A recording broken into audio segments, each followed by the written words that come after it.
Hello, everybody, and welcome to Church at Home with Rachel for Tuesday, the 29th of October. My apologies. I was away last week, and yesterday got away from me. I didn't have my computer, everything with me at home. So I'm back in the office. So I'm back at this for a few days until I head off for England and holidays. But I'm back and glad to see you all. Hope you have had a good week and a bit and getting ready for Halloween. I'd like to talk to you today about a movie that I watched. I've watched it twice. As some of you may know, I was away at House of Bishops last week and then the Council of the North conversations. And on Saturday evening in Niagara Falls, we ended our meetings early and weren't going to the airport until Sunday morning. So I had the opportunity to go to just sort of to have the evening to myself. I used to live in Niagara Falls, so I thought, you know what, I'm going to take an Uber, and I'm going to go over to Niagara Square, and I'm going to watch a movie. I used to do that when I was a kid, sometimes go with friends.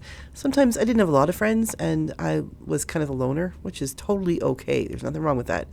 And I had, as much as I was a timid young woman, I did have the courage to go to movies by myself. And sometimes I would go to the early one, come out and pay another, and just turn around and go to another movie. But so I decided I'm going to go to this show at the square. It's called Niagara Square. And see what's happening at my old haunt. Turns out my old haunt, and keeping in mind that was, 38 years ago. It doesn't feel that long ago, but it was quite a bit ago. Went back. Turns out the whole movie theater has been changed, like taken down to the ground, rebuilt. Big, used to be a duplex. Now I think there's like 10 movies or something, which is great.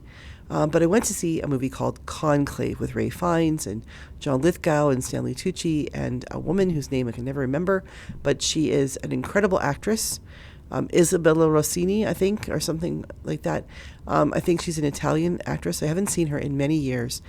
And so the other actors, you've seen them over the years, so they've gotten older. But to see this female actress older for the first, seeing her in a movie for the first time in a long time, was kind of weird because there she is. She plays the part of a nun, a very important part. She has not very many lines in the movie, but very powerful presence. I'm not going to tell you about the movie, the plot line, other than Ralph Fiennes plays the dean. Sorry. Excuse me. My allergies are kicking in. Ralph Fiennes plays the dean, who is responsible for convening the conclave, the cardinals who will elect the next pope. And John Lithgow plays one of the cardinals, as does Stanley Tucci, as well as there's other big names that I recognize faces. But it's an incredible movie. It has not got a lot of action. There isn't even a lot of music, like background music.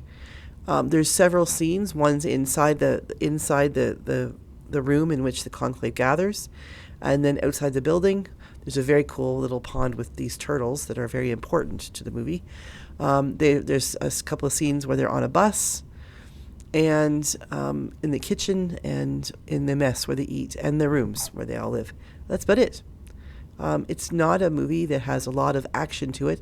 There is one point, and it's in the trailers, so if you've seen the trailers, you know this, at one point where there's been some acts of terrorism happening around the world and in Vatican City, and at one point, just as they're about to vote, a bomb goes off, a car bomb goes off just outside where they're gathered, and even though they've got wood on all the windows, the part of the windows break open, and everything, the wood comes flying in, and it's a powerful and moving moment that has a strong impact on the turn of the story, but it's about the only powerful moving moment physically in the whole movie. It's a lot of words. It's a lot of speaking in Italian and in Latin and in some other languages with subtitles. So if you're not a really good reader, wait till it comes out and you can slow it down and rent it from Netflix or something and slow it down and read them, because it's you don't want to miss a word.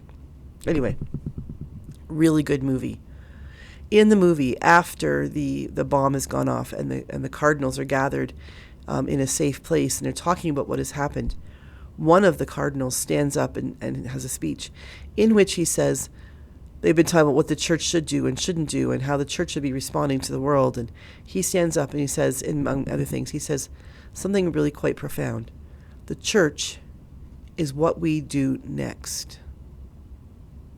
The church is what we do next.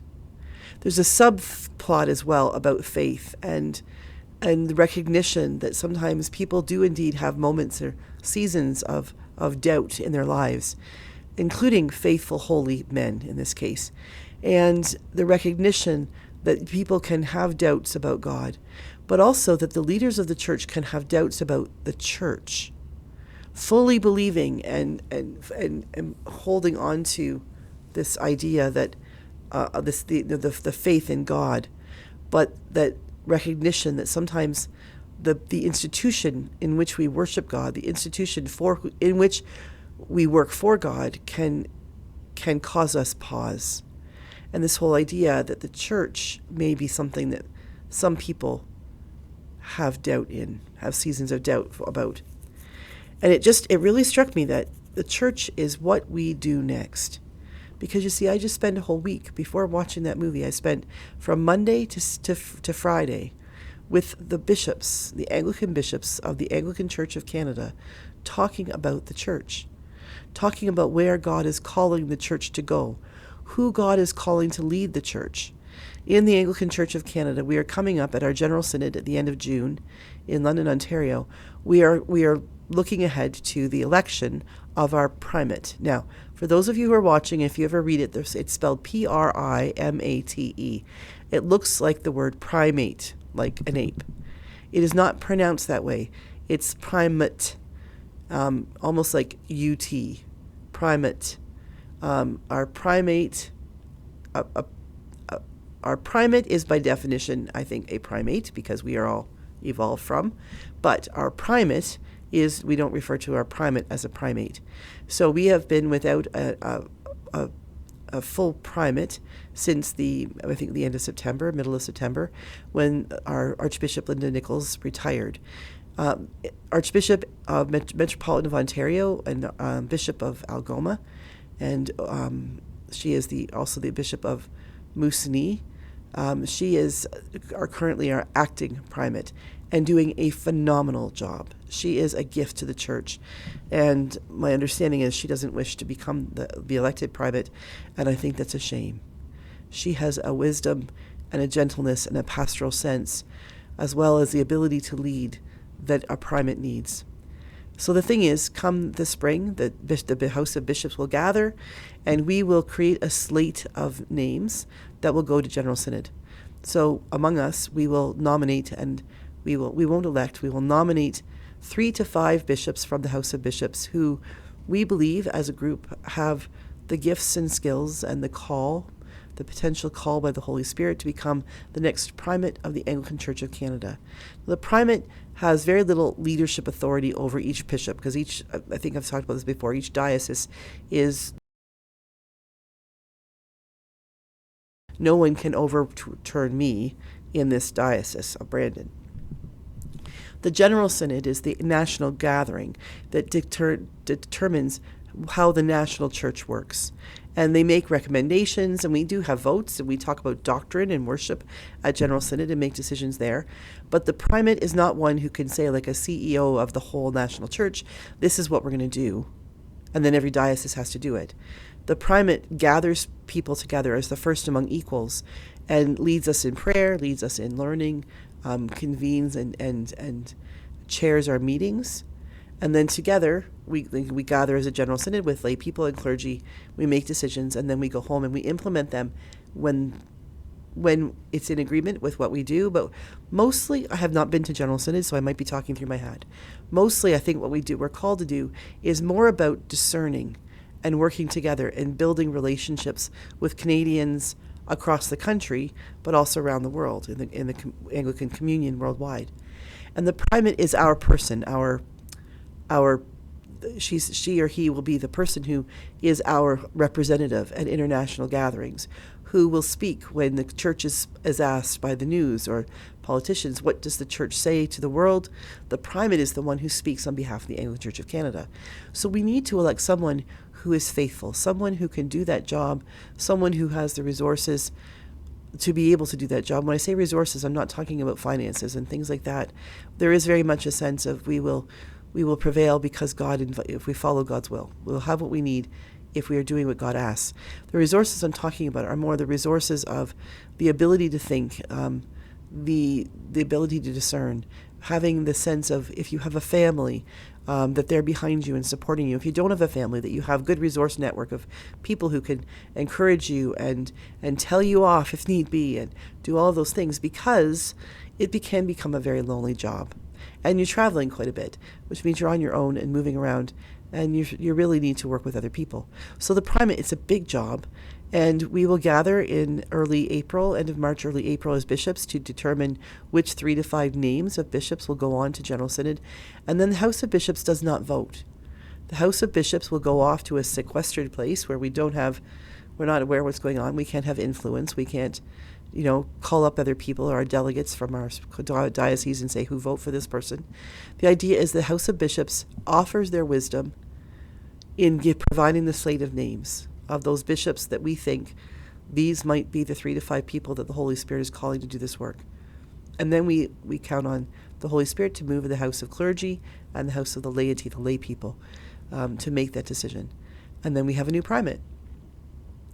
We are at a crossroads in the Anglican Church of Canada. Things in the world are changing, and the church is changing, and we need to recognize that. And like the movie Conclave, we are called to look upon things with new eyes. We are called to pray with open hearts, to determine if God is calling us to say, slow down. You're moving too fast. You're not discerning my will, God's will in the world. Or hurry up. You've got yourself stuck in the mud. You're 50 years behind. Get caught up here. That is the work that the Holy Spirit will do among the people of General Synod, the way the Holy Spirit works among the cardinals in a conclave in electing a new pope. I really, really recommend that you go and see this movie. And after a while, when it's been out for a while, I might just do a video about the movie itself and the twist at the end and all of the things it holds, because I don't want to spoil the movie for you right now, but I imagine it won't take long before people are out there really, really talking about this movie, because it's got a big twist. If you ever watch Sixth Sense with Bruce Willis, watch Conclave. Completely different reasons, but watch Conclave. And you'll look back and say, oh yeah, okay, I get it. Have a great day, everybody. I will see you again tomorrow for Church at Home with Rachel, and I hope that you have a beautiful, blessed day. And may you live the life that God is calling you to live, and may you do some work, if you're a churchy person, thinking about what is church if church is what we do next. God bless.